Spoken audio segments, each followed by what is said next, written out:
नमस्कार सभी को। आज हम डिस्कस करेंगे पॉलिटिकल साइंस सब्जेक्ट से। बुक है पॉलिटिकल थ्योरी क्लास 11 का चैप्टर 2 फ्रीडम। हम लोग इस चैप्टर में पूरा लेसन को कवर करने की कोशिश करेंगे। हम लोग देखेंगे कि जो अलग अलग सेक्शंस है उससे भी मैंने अलग अलग से स्प्लिट करके रखा है ताकि आप लोगों को सुविधा हो। कोशिश करेंगे कि एक ही वीडियो में ये कंप्लीट हो जाए। अगर नहीं हो पाया तो हम इन दैट केस अलग सा वीडियो बनाएंगे, लेकिन पहले से हम ट्राई करेंगे कि कैसे करके हम उसको एक ही वीडियो में फिनिश कर पाएँ ताकि आपके लिए भी सुविधा रहे। तो चलिए शुरू करते हैं क्लास 11 का chapter 2 freedom political theory book से। तो इंट्रोडक्शन में जाते हैं। सबसे पहले हम लोग देखने की कोशिश करेंगे कि ह्यूमन हिस्ट्री जो रहा है और उसके साथ फ्रीडम का क्या कनेक्शन रहा है। जैसे कि in human history many people and communities have been dominated. जो इंसान का जो इतिहास रहा है, मानव इतिहास जो रहा है, इसमें हमने देखा है कि कई सारे लोगों ने, कई सारे कम्युनिटीज़ ने दूसरे के ऊपर क्या किया है, कहीं ना कहीं पे डोमिनेट किया है, कंट्रोल किया है, दूसरे को एनस्लेव्ड किया है, कहीं ना कहीं पर उनको गुलाम बनाया है। फिर आप देखोगे कि उनका लोगों का शोषण हुआ है, एक्सप्लॉयटेशन जिसको हम बोलते हैं, बाई पावरफुल ग्रुप्स। आपसे कंपैरिजन में जो ज़्यादा पावरफुल है उन्होंने कहीं ना कहीं पर जो लेस पावरफुल ग्रुप्स हैं उनको एक्सप्लॉयट किया है, शोषण किया है उनका। But history also shows inspiring examples of brave struggles against such domination. लेकिन जब भी आपको दिखेगा ना इतिहास में कि जब भी किसी ने कुछ गलत करने की कोशिश किया, दूसरे को डोमिनेट करने की कोशिश की या कंट्रोल करने की कोशिश किया, उस समय में कुछ एग्जाम्पल्स आ जाते हैं जो आपको बहुत ज़्यादा इंस्पायर करता है, आपको बहुत ज़्यादा उत्साह देता है। क्योंकि कुछ लोगों ने अपना ब्रेव स्ट्रगल, जो हिम्मत हिम्मत के साथ उन्होंने उस डोमिनेशन के खिलाफ लड़ाई लड़ी है। दुनिया में ऐसे एग्जाम्पल्स आपको कई सारे दिखेंगे जो आपको प्रेरणा देती है। तो people have been willing to sacrifice their lifes for freedom. आपने देखा है कि पहले से ही ये सब चलता आ रहा है। हमारे इंडिया के कॉन्टेक्स्ट में भी आप देखोगे कि भारत की फ्रीडम के लिए, आज़ादी के लिए कितने सारे लोगों ने अपनी लाइफ का बलिदान दिया, सेक्रीफाइस किया। तो ये बहुत ही ये होता है जब भी डोमिनेशन आपको देखने को मिलता है कहीं ना कहीं पर, वहाँ पे आपको हाइट्स ऑफ कैरेक्टर देखने को भी मिलता है कि लोग खड़े हो जाते हैं कि उस जो स्लेवरी होता है या डोमिनेशन होता है या फिर एक्सप्लॉयटेशन होता है उससे लड़ने के लिए भी लोग तैयार हो जाते हैं। तो अब हम लोग सबसे पहले जानने की कोशिश करेंगे what does freedom actually mean. Freedom जो होता है उसका सही में मायने क्या होता है, क्या मीनिंग होता है। हम लोग नॉर्मली तो सभी लोग फ्रीडम के बारे में बात करते हैं, तो उसके थोड़ा मीनिंग भी हम लोग पहले नॉर्मल सेंस में उसका जो मीनिंग होता है उसको समझने की कोशिश करेंगे। फ्रीडम क्या होता है। The struggle for freedom shows the desire of people to. लोग जो फ्रीडम के लिए जो स्ट्रगल करते हैं, जो लड़ते हैं, जो उनका जो इच्छा होता है कि उनको फ्रीडम मिले, वो करते क्यों हैं? क्योंकि be to be in control of their own lifes and future. वो चाहते हैं कि हमारा जो जीवन है, हमारा लाइफ्स है या हमारा जो फ्यूचर है, भविष्य है, वो हमारे हाथों में रहे, ना कि कोई दूसरा हमको चलाए। Have the opportunity to express themselves freely through their own choices and actions. वो अपने आप को कहीं ना कहीं पर एक्सप्रेस कर पाए, है ना, उनको मौका मिल पाए, वो फ्रीली अपना चॉइसेस को हासिल कर पाए, जो वो काम करना चाहते हैं वो कर पाए। ये हर इंसान का एक तरह का बेसिक ज़रूरत होता है। हम लोग सभी चाहते हैं कि हमारे हमारे हमें फ्रीडम मिले, आज़ादी मिले। Not just individuals but even whole societies value independence. बात खाली एक दो इंडिविजुअल की नहीं है, एक दो व्यक्ति की नहीं है, ये पूरा समाज की बात होता है। हर सोसाइटी कहीं ना कहीं पर इंडिपेंडेंस जो होता है ना, हमारा जो फ्रीडम होता है उसको वैल्यू करता है। सब लोगों को अपनी आज़ादी पसंद है। They want to protect their culture and secure their future. सभी लोग चाहते हैं कि अपना जो संस्कृति है, अपना भविष्य है, उसको कहीं ना कहीं पे प्रोटेक्ट रखा जाए, उसको बचाए रखा जाए। तो फ्रीडम एंड सोशल रूल्स के बारे में भी हम थोड़ा सा बात करते हैं। People have different goals and interest. आपको पता है समाज में रहने वाले लोग अलग अलग तरीके के लोग हैं, तो सबका अपना अपना कुछ गोल्स होते हैं, सबका अपना अपना इंटरेस्ट होता है। तो वो लोग so to live together society needs rules and regulations. लेकिन सोसाइटी में अलग अलग तरीके के लोग हैं, लेकिन अगर हमको एक साथ में रहना है तो सोसाइटी में कुछ रूल्स और रेगुलेशंस का भी होना ज़रूरी है, कुछ नियम कानून होना बहुत ज़रूरी होता है।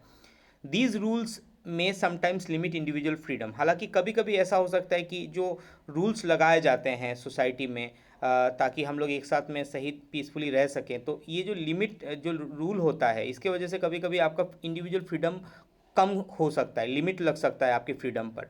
But such limitations can also be helpful. लेकिन हर लिमिटेशंस जो होता है ना आपकी फ्रीडम पर, जो हर रोक टोक होता है वो बुरा नहीं होता है अपने आप में। कुछ कुछ लिमिटेशंस होता है जो आपके लिए हेल्पफुल हो सकता है। जैसे कि मान लो they protect us from insecurity. ये सब रूल्स होने से कभी कभी हम लोग इनसिक्योरिटी से भी बच सकते हैं। हम लोग सम्मान के साथ चल सकते हैं, जी सकते हैं, ताकि रूल का फॉलो हो रहा है तो कोई दूसरा भी हमें डिस्टर्ब नहीं कर सकता। And give us the right conditions to grow and develop. अगर सोसाइटी में सही रूल्स होंगे तो ये हमें ऐसे कंडीशंस प्रोवाइड करते हैं जो हम, जिसके वजह से हम लोग आगे बढ़ सकते हैं, हम लोग डेवलप कर सकते हैं। तो फ्रीडम इन पॉलिटिकल थ्योरी, जो आप अभी, ये तो हो गया हमारा लेमन्स लैंग्वेज में हमने फ्रीडम के बारे में समझा।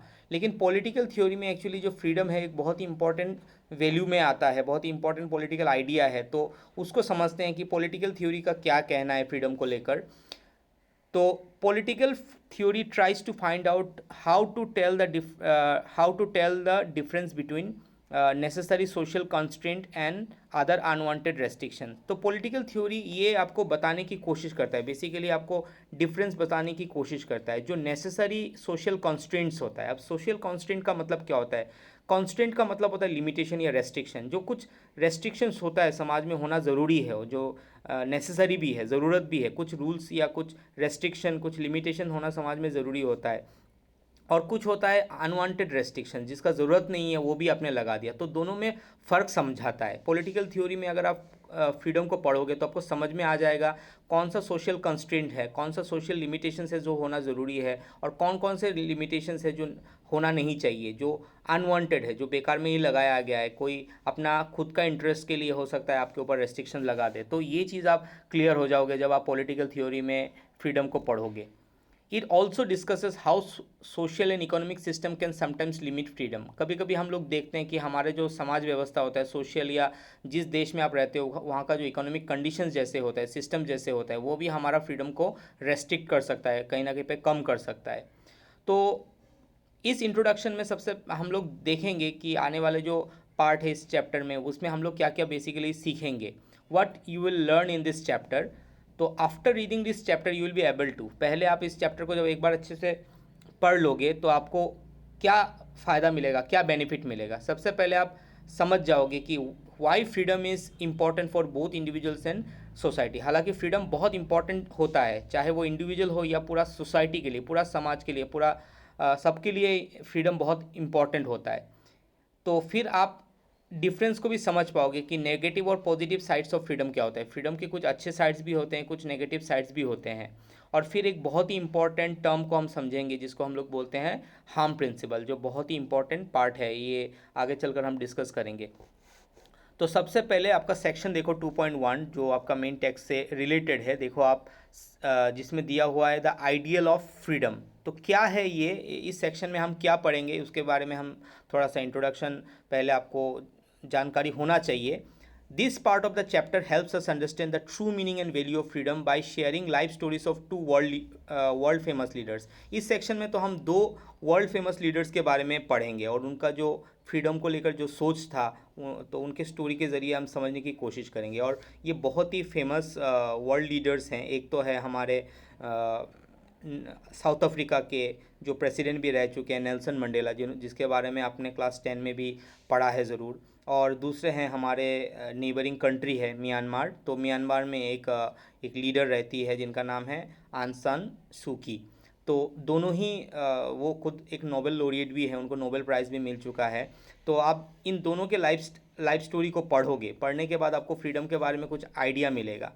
There life show us how deeply people can suffer and sacrifice just to achieve freedom. आप उनके स्टोरी पढ़ने के बाद आपको समझ में आएगा कि फ्रीडम कितना इम्पॉर्टेंट एक वैल्यू है, जिसके लिए लोगों को कितना ज़्यादा सफ़र करना पड़ा है, कितना ज़्यादा भुगतना पड़ा है, या फिर सेक्रीफाइस भी करना पड़ा है, not only for themself but for everyone. और ये लोग जो फ्रीडम के लिए लड़े ना, चाहे नेल्सन मंडेला हो या सूकी हो, वो दोनों ने लोगों के लिए, ये लोगों के फ्रीडम के लिए, हक के लिए लड़े हैं। ऐसा नहीं कि खुद का खुद व्यक्तिगत कुछ स्वार्थ रहा होगा। तो नेल्सन मंडेला के बारे में हम पढ़ेंगे और उनका जो स्ट्रगल रहा है एपार्थाइड के को लेकर। एपार्थाइड आपको पता है कि एक तरह का रेशियल डिस्क्रिमिनेशन है, जो ब्लैक और वाइट में कहीं ना कहीं पे डिस्क्रिमिनेशन किया जाता है, भेदभाव किया जाता है। ये क्लास 10 में अपने अच्छे से पढ़ा होगा, इंग्लिश में एक चैप्टर वगैरह थी। तो Nelson Mandela was one of the most respected and admired people of the 20th century. जो हमारा लास्ट सेंचुरी था 20th सेंचुरी, उसमें दुनिया में जितने भी रेस्पेक्टेड लोग हैं और जिसको सब लोग एडमायर करते हैं, प्रशंसा करते हैं, जिनके नीचे सामने झुकते हैं, उनमें से नेल्सन मंडेला भी एक है। बहुत ही रेस्पेक्टेड इंसान है। तो उन्होंने एक ऑटोबायोग्राफी लिखा है। आपको पता है जो व्यक्ति खुद अपने बारे में, अपने लाइफ के बारे में लिखता है उसको हम लोग ऑटोबायोग्राफी बोलते हैं। तो उनका एक ऑटोबायोग्राफी है उस बुक का नाम है लॉन्ग वॉक टू फ्रीडम। ठीक है, तो उस बुक में क्या उन्होंने लिखा है आप समझ जाओगे। The book tells us about Mandela's personal fight against apartheid. जो अपर्टाइड जो कानून था जो साउथ अफ्रीका के धरती पर लगा हुआ था, एक बहुत ही अनफेयर सिस्टम था जहाँ पे वाइट लोगों को ज़्यादा अधिकार थे, ज़्यादा राइट थे। जो गोरे लोग होते थे ना, जो वाइट स्किन पीपल थे, जो उनको उनकी जो अधिकार होते थे वो बहुत ज़्यादा थे, और ब्लैक लोगों को बहुत ही बैडली ट्रीट किया जाता था। उन्होंने ये लॉन्ग वॉक टू फ्रीडम में इसके बारे में पूरा डिटेल में बताया है आपको। तो इट टॉक्स अबाउट, ये जो बुक है इसमें बताता है कि suffering of black people in south Africa. South Africa के जो ब्लैक लोग हैं, क्योंकि उन्हीं का धरती है, तो ब्लैक लोगों को अपनी ही धरती में बहुत ज़्यादा सफ़र करना पड़ता था। उनको कहीं ना कहीं पर they were forced to live in separate areas called township. उनके लिए अलग सा जगह बना दिया गया जिसको टाउनशिप बोला जाता था। उनमें ही उनको रहना पड़ता था। उनको बहुत सारा जगह जाना अलाउड भी नहीं था, वाइट टेरिटरी में नहीं जाना होता था। तो बहुत सारे प्रॉब्लम्स थे। How there movement was restricted, उनका ट्रैवल बैन था बहुत सारा जगह में। जैसे अभी मैंने आपको बताया, वो they could not travel freely, अपने ही देश में वो फ्रीली ट्रैवल नहीं कर सकते। How they were not allowed to freely choose whom to marry, यहाँ तक शादी ब्याह करने में भी उनको कहीं ना कहीं रेस्ट्रिक्शन था, वो अपने हिसाब से वो चीज़ नहीं कर सकते। These where all restrictions placed by the white apartheid government. तो गवर्नमेंट उस समय में वाइट का था, तो उन्होंने एक कानून बना दिया था, एपार्थाइड जो सिस्टम लागू कर दिया था। तो इसके चलते वाइट लोगों ने अपना ही कुछ रेस्ट्रिक्शन लगा दिया था ब्लैक लोगों के ऊपर। These restrictions created inequality between people just because of their race. बस उनका रेस, उनका जो जाति है वो ब्लैक है, इसके चलते ही उनके साथ कहीं ना कहीं पे इनइक्वल ट्रीटमेंट होता था। समान भाव से उनको नहीं देखा जाता था। उनके साथ काफ़ी सारे प्रॉब्लम्स होते थे, उनको बहुत सारे मुसीबतों का सामना भी करना पड़ता था। अब फिर मंडेला ने क्या किया उस कंडीशन में, उन्होंने अपने बुक में बताया। He along with his friends fought against all this unjust rules. ये जो गलत रूल था, अनजस्ट, जिसमें न्याय बिल्कुल भी नहीं था, इस गलत रूल्स के खिलाफ, गलत रेस्ट्रिक्शन के खिलाफ उन्होंने और उनके जो दोस्त थे, जिन लोगों ने मिलकर एक साथ में उन गलत नियम के खिलाफ उन्होंने अपना लड़ाई जारी रखा। हालांकि नॉन वायलेंट तरीके से ही वो लड़ते थे, लेकिन उन्होंने अपना जो फाइट था अगेंस्ट अनजस्ट रूल्स उन्होंने कंटिन्यू किया। तो उनको विश्वास था कि इन फ्रीडम फॉर एवरीवन, उनका यही मानना था कि जो फ्रीडम होता है वो सबके लिए होना चाहिए, नॉट जस्ट फॉर ब्लैक्स और कलर्ड पीपल। बस ऐसा बात नहीं है कि मैं ब्लैक लोगों के लिए या दूसरे कलर्ड लोगों के लिए मैं लड़ाई कर रहा हूँ, but also for the whites. Freedom सबका ही राइट है, बस ब्लैक का बात नहीं है, वाइट लोगों का भी उतना ही हक है फ्रीडम पर। This long hard fight for equal rights and justice is what Mandela called the long walk to freedom. इसी को, जो लंबे समय तक इस अधिकार के लिए उनको फाइट करना पड़ा, तो उसी को उन्होंने नाम दिया लॉन्ग वॉक टू फ्रीडम। कि फ्रीडम पाने में उनको लंबा वॉक लेना पड़ा, काफ़ी लंबे समय लग गया उस एपार्थाइड सिस्टम को हटाने में। ठीक है ना। तो नेल्सन मंडेला अपने में एक बहुत बड़े लीडर थे। मंडेलास पर्सनल सेक्रीफाइस फॉर फ्रीडम, आपको दिखेगा कि उन्होंने व्यक्तिगत रूप से, बहुत सारे लोगों ने भी उस एपार्थाइड को हटाने के लिए, फ्रीडम के लिए काफ़ी हद तक सेक्रीफाइसेस किया है, बलिदान दिया है। लेकिन मंडेला का जो केस है वो स्पेशल है, क्योंकि उन्होंने कहीं ना कहीं पर 28 ईयर्स इन जेल स्पेंड किया है। बस उनका गलती यही था कि उन्होंने एपार्थाइड के खिलाफ बोला था, तो उनको जेल में डाल दिया गया। करीबन 28 ईयर्स तक उनको जेल में रखा गया, मतलब आधी ज़िंदगी तो उनका जेल में ही बीत गया। Often kept alone in solitary confinement, अक्सर होता क्या था कि उनको दूसरे से मिलने नहीं दिया जाता। अलग से जेल में कोई कन्फाइनमेंट होता है, अलग सा एरिया होता है जहाँ पे उनको रखा जाता था, जिसमें कोई और लोग नहीं रहते थे। सॉलिटरी मतलब लोनली, मतलब अकेला उनको रखा जाता था।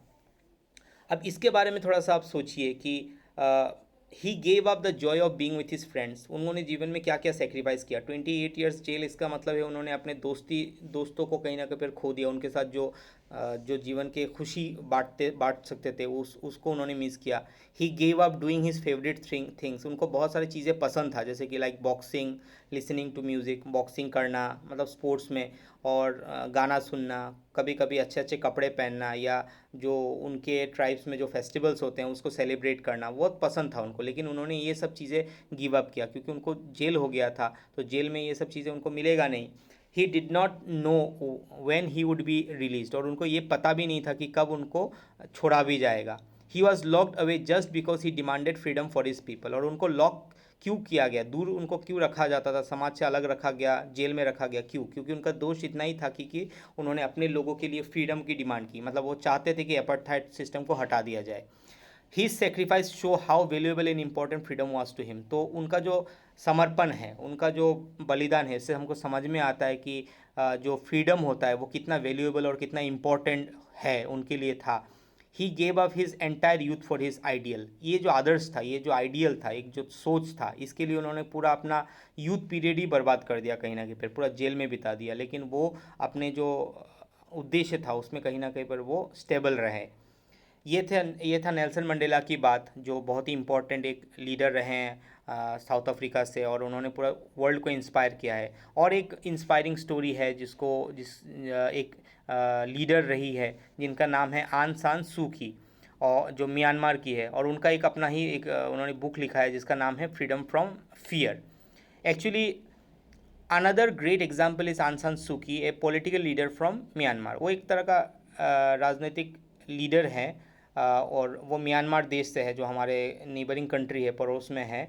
She was inspired by Mahatma Gandhi thoughts on non violence. वो महात्मा गांधी के नॉन वायलेंस को काफ़ी अडोर करती थी। महात्मा गांधी का जो अहिंसा वाला नीति था उसको काफ़ी मानती थी वो, उससे भी प्रेरणा भी उन्होंने लिया था। अब एक्चुअली अब हुआ क्या उनके साथ वो भी आप समझ लो। She was kept under house arrest. उनको घर के अंदर ही बंदी बना के रखा गया था कि वो अपना घर नहीं छोड़ सकती थी। वो हालांकि जेल में तो नहीं रखा गया, लेकिन घर के अंदर ही उनको बंदी बना के रखा गया था कि वो पब्लिक लाइफ में ना आ पाए। She could not meet her children. वो ना तो अपने बच्चों से मिल सकती थी। She was even unable to visit her husband in England. उनका जो हस्बैंड थे, उनको कैंसर का बीमारी था, तो वो इंग्लैंड में उनका ट्रीटमेंट चल रहा था, तो वो अपने हस्बैंड से भी मिलने नहीं जा सकती थी, because she feared that if she left Myanmar the government would not allow her to return. और उनके अंदर भी खुद में एक डर था कि अगर वो एक बार म्यांमार से चली गई तो उनका जो गवर्नमेंट है वो कभी भी उसको रिटर्न होने नहीं देंगे। Like Mandela, she believed her own freedom was link to the freedom of her people. तो मंडेला जैसे मानते थे कि फ्रीडम खाली अपने लिए नहीं होना चाहिए, अपने लोगों के भी लिए भी होना चाहिए। तो आंग सान सूकी का भी वही मानना था। अब देखो उनका जो आइडिया ऑफ रियल फ्रीडम है वो क्या है। एक्चुअली उनका एक बुक है जो अभी मैंने आपको बताया, she wrote a book of essays called freedom from fear. उनका एक बुक था जिसमें कई सारे ऐसे आपको देखने को मिल जाएगा, कई सारे निबंध देखने को मिलेगा। तो उसमें उन्होंने क्या बोला है देखिए। In the book she said, for me real freedom is freedom from fear, and unless you can leave free from fear and you can not leave A dignified human life. उनका मानना था कि जो रियल फ्रीडम होता है ना, वो क्या होता है कि real freedom is not just about doing what you want. आप जब बस आप क्या कर रहे हो वही रियल फ्रीडम नहीं है, इसके अलावा भी रियल फ्रीडम में कुछ और चीज़ें आता है। जब आप, it also means not being afraid. आपको डरना नहीं है। किस चीज़ से नहीं डरना है? मान लो व्हाट पीपल विल से, लोग क्या बोलेंगे, हाँ, अथॉरिटीज़ आपके खिलाफ क्या करेंगे, आपके ऊपर हंसा जाएगा, आपके दोस्त या आपका सोसाइटी आपके ऊपर हंसेगा, या आप अपने जो मन की बात है वो नहीं बोल पाओगे। तो ये रियल फ्रीडम नहीं होता है। रियल फ्रीडम का मतलब होता है कि आप डर से पड़े रहोगे, आप कहीं ना कहीं बिना डर के जियोगे, और बिना डर के अब जब जियोगे तभी आप एक तरह का कहीं ना कहीं डिग्निफाइड ह्यूमन लाइफ, जो मान सम्मान के साथ एक इंसानी जीवन आप बच सकते हो। और वो तब होगा जब आपके अंदर डर नहीं रहेगा। बिना डर के जब जियोगे, उसी को उन्होंने रियल फ्रीडम कहा है। ठीक है ना। But sadly many people live in fair and do not feel truly free. लेकिन यही तो दुख की बात है कि बहुत सारे लोग अभी भी है जो डर में जीते हैं, कॉन्स्टेंटली डर में रहना पड़ता है, और वो कभी भी ट्रूली मतलब फ्री फील नहीं करते हैं।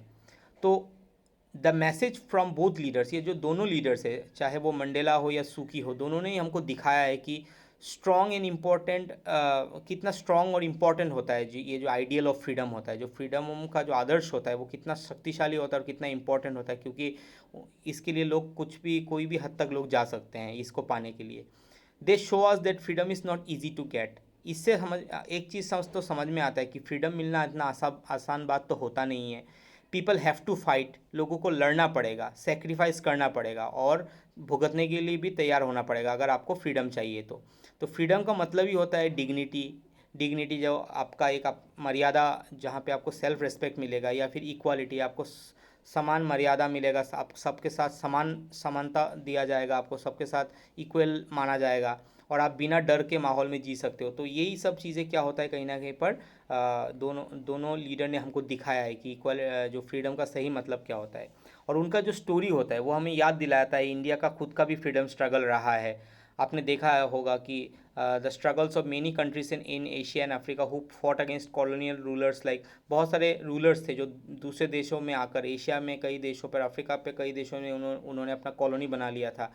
तो हमारे इंडिया भी वैसा ही उनका कॉलोनी था। जैसे कि यूरोपियन कंट्री में से ब्रिटिश, फ्रेंच या पोर्तुगीज़, इन लोगों ने भी अलग अलग देशों में अलग अलग जगह पर उन्होंने कॉलोनीज़ बनाई है। तो ये इससे भी हमें इंडियन फ्रीडम स्ट्रगल के बारे में भी याद आता है कि इंडियन लोगों ने भी किस तरह से इनके खिलाफ लड़े और वो उसी फ्रीडम का चाहत था जिसके वजह से वो लोग ये सब कर पाए।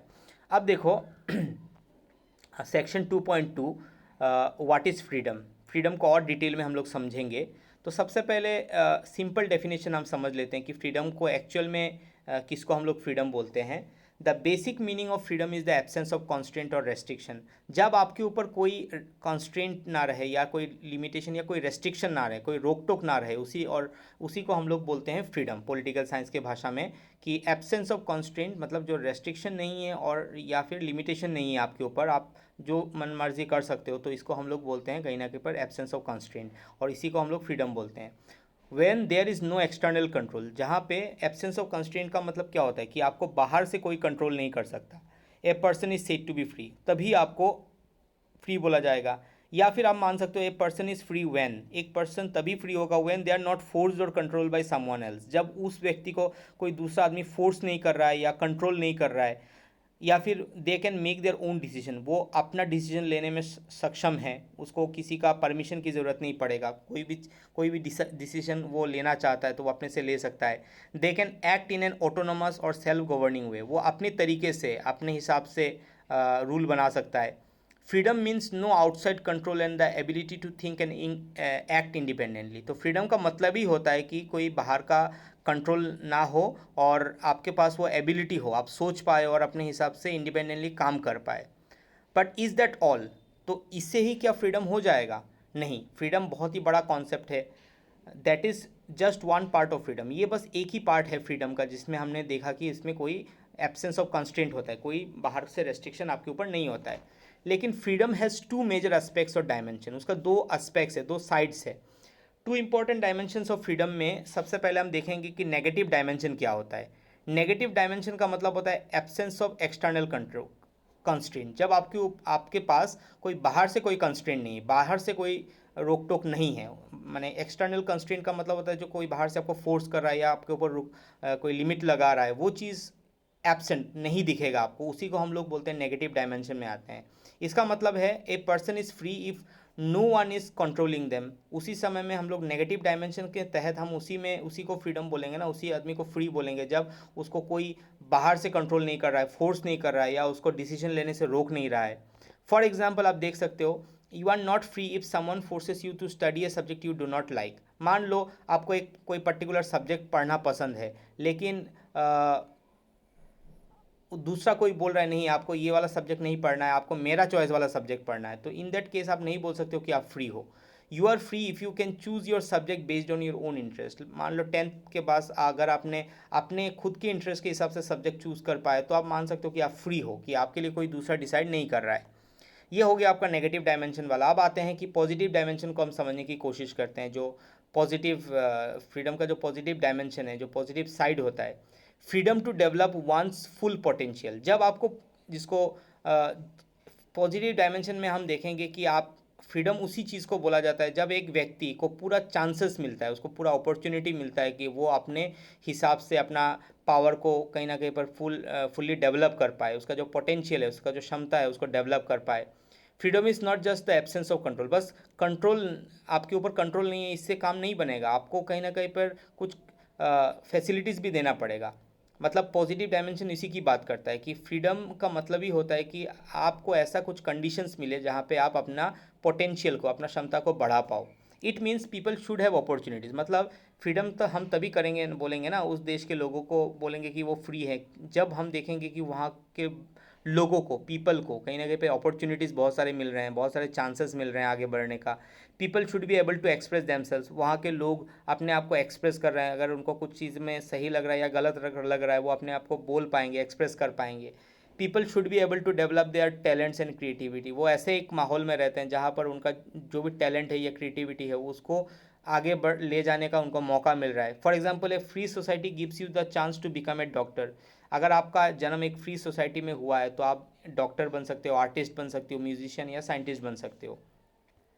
तो ए ट्रूली फ्री सोसाइटी हम किसको बोलेंगे? अगर आप हमसे पूछोगे कि सर फ्री सोसाइटी किसको बोला जाता है, ए ट्रूली फ्री सोसाइटी कौन सा होता है?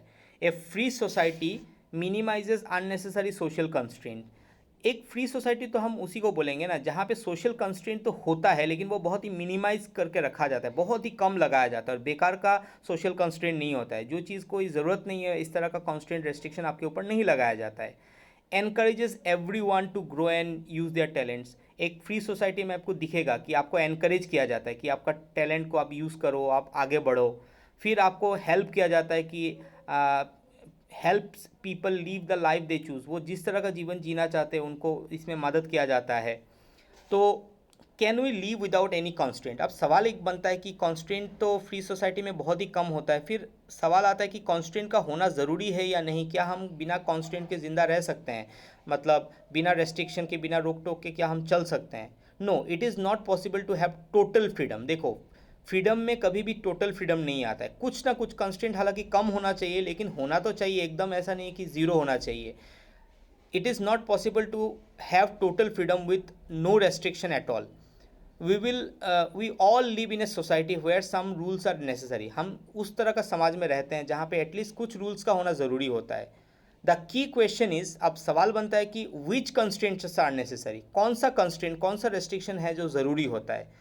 विच वंस आर अननेसेसरी और अनजस्टिफाइड। आपके पास ये क्षमता होना चाहिए डिसाइड करने का कौन सा कॉन्स्टेंट होता है जो ज़रूरी होता है और कौन सा है जो अननेसेसरी है और बेकार है और एकदम अनजस्टिफाइड है, जिसके पीछे कुछ लॉजिक नहीं बनता।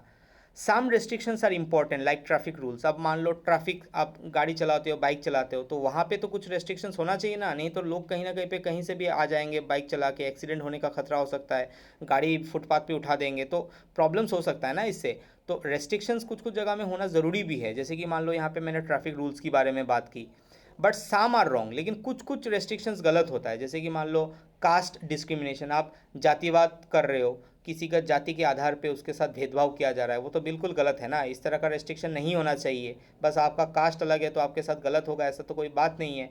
सेंसरशिप ऑफ आइडियाज़, किसी व्यक्ति का कोई एक आइडिया है, कुछ कोई सोच है, एक अलग सा सोच लेकर वो आया है जो आपसे एग्री ना करता हो, आपने उसको कहीं ना कहीं पे बैन कर दिया, सेंसर कर दिया है, तो ये चीज़ गलत है। तो रेस्ट्रिक्शन जो होना है वो पॉजिटिव होना चाहिए, वो बिल्कुल भी गलत रेस्ट्रिक्शन नहीं होना चाहिए। तो हाउ डू वी जज with which constraints are justified? अब हम कैसे मानेंगे, हम कैसे जज करेंगे कि कॉन्स्टेंट जो लगाया गया है वो सही है या गलत है, जस्टिफाइड है या नहीं है?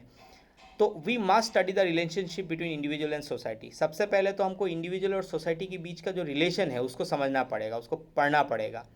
हमें पूछना पड़ेगा कुछ सवाल, जैसे कि does the society give in individuals the freedom to choose act and decide. जिस सोसाइटी में एक इंडिविजुअल रहता है क्या वहाँ पे उसको ये सब मौका मिलता है कि वो अपने हिसाब से चूज़ कर पाए, काम कर पाए या कोई चीज़ अपने हिसाब से डिसाइड कर पाए? हुईच सोशल रूल्स और structures are helpful and should stay. आपको ये सोचना पड़ेगा कि कौन सा सोसाइटी का रूल है या स्ट्रक्चर है जो आपके लिए मददगार हो सकता है और वो उसको रहना भी चाहिए। Which ones are harmful and should be removed, और कौन सा रूल्स होता है सोसाइटी का जो आपके लिए गलत है, जो आपको नुकसान कर सकता है और जिसको हटाना ज़रूरी है। We also need to check if these same ideas can help us जज relationship between individuals and groups.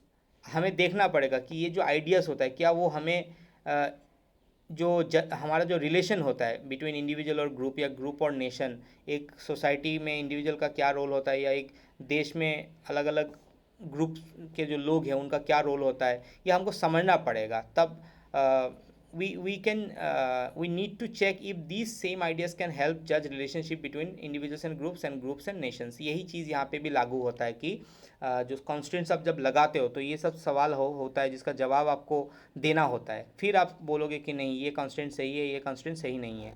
तो थोड़ा सा रिकैप्चुलेट करते हैं कि क्या क्या हमने पढ़ा है इस सेक्शन में। What does it truly mean to be free? अब सही मायने में फ्रीडम क्या होता है, देखो। To be free means having minimum restriction, मतलब फ्री होने का मतलब होता है कि आपके ऊपर रेस्ट्रिक्शन तो होना चाहिए, लेकिन वो बहुत ही कम होना चाहिए, मिनिमम लेवल का होना चाहिए। Having the freedom to make choices, आपके पास ये फ्रीडम होना चाहिए कि आप अपना चॉइस खुद कर सको। Living in a society that supports your dreams and decisions, आप ऐसे एक समाज में रह सको जो आपका सपनों को, अपना आपके डिसीजन को कहीं ना कहीं पे सपोर्ट करता हो। फ्रीडम हेल्प्स यू, फ्रीडम आपको मदद करता है कि आप अपना रीज़न, जो तर्क होता है या जो गुड सेंस ऑफ जजमेंट होता है, जो विचार करने का क्षमता होता है, वो आप यूज़ कर सकते हो। फिर आप फ्रीडम रहने से आप अपने आप को, आपका इंटरेस्ट जो भी होता है या आपका जो एबिलिटी होता है, जो आपका क्षमता होता है, उसको आप एक्सप्रेस कर पाओगे, कहीं ना कहीं पे दिखा पाओगे। फिर आप अलग अलग फील्ड, जैसे कि मान लो art, music, science, sports, exploration, तो इन सब चीज़ों में भी आप कहीं ना कहीं पे ग्रो कर सकते हो, आगे आगे बढ़ सकते हो। अब हम लोग स्वराज के बारे में बात करेंगे। स्वराज भी एक तरह का इंडियन आइडिया ऑफ फ्रीडम है। तो स्वराज क्या होता है? स्वराज का एक्चुअल जो मीनिंग होता है इंग्लिश में, उसका मतलब होता है सेल्फ रूल। जब हम खुद अपने देश पे अपने अपने अपने ऊपर खुद रूल करते हैं, अपना रूल खुद करते हैं, उसी को हम लोग बोलते हैं Swaraj. It comes from two words, दो शब्दों से आया हुआ है। एक होता है सो, SWA, जिसका मतलब है, सो का मतलब होता है सेल्फ और राज का मतलब होता है रूल। तो इसका मतलब है कि स्वराज का दो मीनिंग निकल के आता है। रूल ऑफ द सेल्फ मतलब फ्रीडम फ्रॉम फॉरेन रूल। पहली बात है कि स्वराज जब रहेगा कि कोई विदेशी शक्ति, जैसे कि मान लो ब्रिटिश हो गया, ये लोग हमारे ऊपर रूल नहीं कर सकते। और दूसरा बात क्या हो गया? Rule over self. हम लोग का जो कंट्रोल होगा over one's actions and mind, हम लोग खुद तय कर पाएंगे हमारा कौन सा एक्शन सही है या कौन सा चीज़ गलत है, ये चीज़ हम खुद करेंगे। मतलब स्वराज का मतलब होता है सेल्फ रूल, जब जहाँ पे हम लोग खुद अपने अपने को रूल करेंगे। In the freedom struggle, Swaraj meant political freedom and became a powerful slogan. उस ज़माने में जब ब्रिटिशर्स थे हमारे देश में, तो स्वराज एक बहुत ही इंपॉर्टेंट पॉलिटिकल टर्म बन गया था। और पॉलिटिकल फ्रीडम को वो दर्शाता था, और एक बहुत ही पावरफुल स्लोगन भी था। जैसे कि बाल गंगाधर तिलक ने बोला था कि स्वराज जो होता है ये मेरा बर्थ राइट है, स्वराज मेरा जन्म सिद्ध अधिकार है और मैं उसको लेकर रहूँगा, आई शैल हैव इट। ठीक है, ये ऐसा नहीं कि कोई मुझे दे रहा है, ये मेरा हक है। अब देखो, गांधी जी ने भी अपना जो हिंद स्वराज था उसमें उन्होंने 1909 में बोला था, it is Swaraj when we learn to rule our self. Swaraj तभी आएगा जब हम सीख जाएंगे कि अपने आप को रूल कैसे करना है। ही meant Swaraj is not just political freedom but also, उन्होंने बोला कि ये बस एक कोई राजनीतिक चीज़ नहीं है, खाली राजनीतिक आज़ादी की, अंग्रेज़ छोड़ के चले जाओ हमारा काम हो जाएगा, ऐसा नहीं है। इस ये तो होना ही है, लेकिन साथ ही साथ स्वराज का मतलब कुछ और भी गहरा है। जैसे कि मान लो आपको, आपके पास सेल्फ रेस्पेक्ट होना चाहिए, जहाँ पे आपको मान सम्मान मिले। फिर आपके पास सेल्फ रेस्पॉन्सिबिलिटी होना चाहिए। स्वराज में क्या करते हो आप खुद भी एक तरह का रेस्पॉन्सिबल बन जाते हो देश के प्रति। आपका कुछ दायित्व बनता है। और फिर आप लिविंग विद डिग्निटी, वहाँ पे मान सम्मान के साथ, डिग्नी मर्यादा के साथ आप जी सकते हो। तो स्वराज जो है वो आज के समय में भी उतना ही मैटर करता है, उतना ही रेलिवेंट है जितना कि पहले था। True true Swaraj leads to a just and free society. जो सही मायने में जो स्वराज होता है वो कहीं ना कहीं पर आपको एक अच्छा सोसाइटी की तरफ, फ्री सोसाइटी की तरफ आपको ले जाता है। It is still relevant today for both individuals and Nations. ये चाहे व्यक्ति का हो या पूरा देश के लिए हो, आज के समय में भी ये काफ़ी रेलेवेंट है। अभी हम लोग पढ़ेंगे sources of constraint. The constraints are things that limit our freedom. पहले भी मैंने आपको बताया है कॉन्स्टेंट्स क्या होता है। वो चीज़ होता है जो हमारा फ्रीडम को कहीं ना कहीं पे लिमिट करता है। दे कम फ्रॉम टू सोर्सेज, दो सोर्सेज से हमें हमारे पास कॉन्स्टेंट आता है। एक तो होता है गवर्नमेंट और रूलर्स। जो गवर्नमेंट जो जो हमें हमारे ऊपर रूल करता है, व्हेन रूलर्स यूज लॉज और फोर्स टू कंट्रोल पीपल। जैसे कि कभी कभी ऐसा होता है ना कि गवर्नमेंट, या जो गवर्नमेंट हमारे लिए लॉ बनाता है, रूलर्स हमारे लिए लॉ बनाता है क्योंकि हमें कंट्रोल किया जाए, फोर्स किया जाए। For example British rule in India, apartheid in south Africa. तो सोच कर देखो आपने, ये सब भी कांस्टेंट था हमारे लिए जो गवर्नमेंट या रूलर्स हमारे ऊपर लगाते थे। जैसे कि ब्रिटिशर्स काफ़ी लंबे समय तक इंडिया में रूल किए, साउथ अफ्रीका में एपार्थाइड का रूल था काफ़ी लंबे समय तक। फिर सोशल इनिक्वालिटी के बारे में बात करते हैं। When society treats people unfairly, जब, ये भी एक तरह का गलत कांस्टेंट है, जब सोसाइटी आपको गलत तरीके से आपके साथ ट्रीट करती है, अनफेयरली ट्रीट करती है। जैसे कि कास्ट सिस्टम या पोवर्टी, आप लोअर कास्ट से हो तो आपके साथ गलत हो रहा है, या आप पुअर हो, गरीब हो, तो आपके साथ गलत सोशल इनिक्वालिटी हो रहा है, तो ये चीज़ गलत है। ठीक है ना, ये सब जो कॉन्स्टेंट्स होता है वो कहीं ना कहीं पे गलत होता है। Democracy helps protect freedom democracy जहाँ पे होता है ना, वहाँ पे फ्रीडम काफ़ी हद तक प्रोटेक्टेड रहता है, because people can choose there leaders. आपको पता है कि डेमोक्रेसी में लोग जो होते हैं वो अपने लीडर्स को चुन सकते हैं। अगर कोई लीडर अच्छे से काम नहीं कर रहा है तो हो सकता है आगे चलकर हम उसको वोट ना दें। तो सुभाष चंद्र बोस जो थे said that true freedom means removing social and economic inequality too. Subhash Chandra Bose ने भी वही बात बोली थी कि सही फ्रीडम तो तभी आएगा ना जब आप सोसाइटी में या इकोनॉमी में आप इनइक्वालिटी को दूर करोगे, कहीं ना कहीं पर जो असमानताएं हैं उसको दूर करोगे। तो आइए हम समझते हैं कि सुभाष चंद्र बोस ऑन फ्रीडम, उनका क्या व्यू था। सुभाष सुभाष नेताजी का जो व्यू था फ्रीडम को लेकर, तो उसको हम लोग थोड़ा अच्छे से डीपली समझने की कोशिश करेंगे। तो सबसे पहले उनका मानना था कि freedom is an inspiring ideal. Netaji Subhash Chandra Bose believe that freedom is the one ideal that can inspire and transform our entire life. Freedom एक ऐसा सोच है, उनका मानना था नेताजी का, कि वो हमारा पूरा जीवन को बदल सकता है, ट्रांसफॉर्म कर सकता है। He said that to bring a revolution in our thinking we must keep this ideal of freedom in front of us. अगर आप चाहते हो कि हमारे मस्तिष्क पर एक बहुत बड़ा परिवर्तन आए, रेवोल्यूशन आए, तो सबसे पहले हमारे आंखों के सामने हमें फ्रीडम का जो आदर्श है उसको रखना पड़ेगा। तब जाके आप कहीं ना कहीं एक बहुत बड़ा बदलाव ला पाओगे। Freedom has many meanings according to him. Freedom is not a single idea. उन्होंने बोला कि फ्रीडम कोई एक सिंगल आइडिया नहीं है। It has different meanings for different people. Freedom का अलग अलग लोगों के लिए अलग अलग मीनिंग है। In India too the meaning of freedom has change over time. समय समय पर इंडिया में भी मीनिंग जो है फ्रीडम का वो चेंज होता रहा है। तो नेताजी के लिए जो फ्रीडम का मायने था, वो बोलते थे कि ये एक तरह का ऑलराउंड फ्रीडम के बारे में वो बोलते थे कि फ्रीडम का मतलब है बस अंग्रेज़ छोड़ के चला जाए, वो नहीं है। देश का हर तरीके से आपको देश में फ्रीडम मिलना चाहिए। जैसे कि Netaji describe complete freedom as, उन्होंने बोला था ना ऑल राउंड फ्रीडम मतलब कंप्लीट फ्रीडम। तो freedom for the individual and for whole society, उन्होंने बोला एक तो व्यक्ति का भी पूरा फ्रीडम होना चाहिए और सोसाइटी का भी होना चाहिए। Freedom for the rich, rich का भी फ्रीडम होना चाहिए, पुअर का भी होना चाहिए।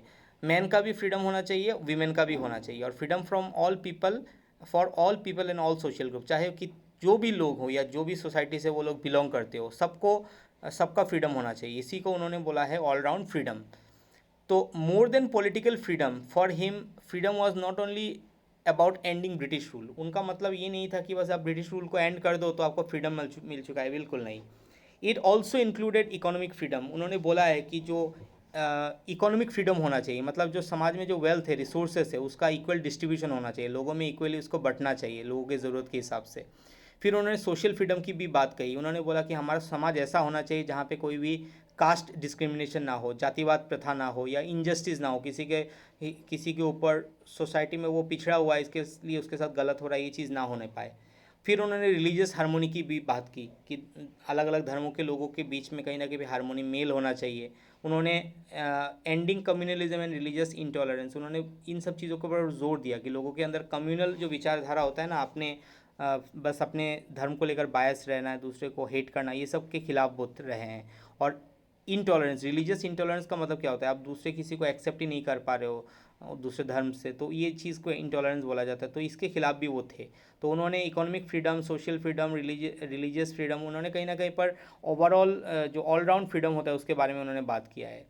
तो seemingly impossible but necessary ideal, हालांकि उन्होंने खुद भी उसको एक तरह के यूटोपियन कॉन्सेप्ट बताया है। उन्होंने बोला है कि Netaji admit that this kind of total freedom might seem like a dream to practical people. ये जो वास्तववादी लोग हैं, जो वास्तव के बारे में सोचते हैं, उनके लिए एक तरह का सपना दिखेगा ये वाला पूरा होना। But he believe that only this kind of freedom can truly fulfill the deep hunger of the human soul. आपके आत्मा को तभी तो संतुष्टि मिलेगा ना, रियल सेंस में फ्रीडम तो तभी आएगा जब आप सभी लोगों को फ्रीडम दे पाओगे। मतलब इकोनॉमिक हो, सोशल हो या रिलीजियस हारमोनी, ये सब चीज़ें जब दे पाओगे तभी ना फ्रीडम का कोई मायने बनेगा। अब देखो सेक्शन 2.3 में हम लोग आ गए हैं, why do we need constraints. अब सवाल बनता है कि यहाँ पे कॉन्स्टेंट के फेवर में भी हम कुछ बात करेंगे कि कुछ गलत कॉन्स्टेंट होता है जो बिल्कुल नहीं होना चाहिए, लेकिन इसका मतलब ये नहीं है कि कॉन्स्टेंट बिल्कुल नहीं होना चाहिए, रेस्ट्रिक्शन होना ही नहीं चाहिए, ऐसा भी बात नहीं है। A world without rules would become chaotic. जिस जिस दुनिया में, जिस विश्व में कहीं पे जिस समाज में कोई रूल नहीं चलता है, वो केओस हो जाएगा ना, कहीं ना कहीं सब कुछ केओटिक हो जाएगा, बहुत ही प्रॉब्लमेटिक, बहुत ही मुश्किल वाला सिचुएशन, चैलेंजेस खड़े हो जाएंगे। People have different ideas, goals and often compete for limited resources. आपको पता है लोगों का अपने अपने अलग से आइडियाज़ होते हैं, गोल्स होते हैं, और उनका अक्सर देखने को मिलता है कि जो लिमिटेड रिसोर्सेज हैं उसको लेकर लोग कहीं ना कहीं पर फाइट करते हैं। उनको जैसे कि लैंड हो गया, मनी हो गया या जॉब होगा, उसको लेकर भी लोगों का अलग अलग सोच विचार है। The differences can lead to conflicts. यही जो डिफरेंसेस है वो आपको कन्फ्लिक्ट की तरफ ले जा सकता है, कहीं ना कहीं पे लड़ाई झगड़े की तरफ ले जा सकता है। Even over small issues like parking और पब्लिक इवेंट्स विच में ग्रो इनटू सीरियस वायलेंस। कभी कभी क्या हो सकता है कि आप पार्किंग स्पेस को लेकर या कोई पब्लिक इवेंट्स को लेकर ये छोटा छोटा चीज़ जो होता है वो वायलेंट रूप ले सकता है। तो इसीलिए कुछ कुछ जगह ऐसा होता है जहाँ पे रूल्स का होना भी इम्पॉर्टेंट है। Rules and laws help prevent violence and solve disputes peacefully. जहाँ पे रूल्स होगा ना या लॉ होगा, कानून होगा, वहाँ पे वायलेंस कहीं ना कहीं पे प्रिवेंट हो सकता है या सोल्यूशन निकल के आ सकता है। इनकेस अगर कोई डिस्प्यूट हो वो पीसफुली आप उसको सॉल्व कर पाओगे। They allow every one to live freely as safety. जहाँ पे रूल्स होगा तो वहाँ पे कहीं ना कहीं अगर पॉजिटिव रूल्स हुआ तो आपको फ्रीली और सेफली आपको कहीं ना कहीं पर रहने पर वो हेल्प कर सकता है। What freedom means in society. आप देखो सोसाइटी में फ्रीडम का क्या मायने हैं।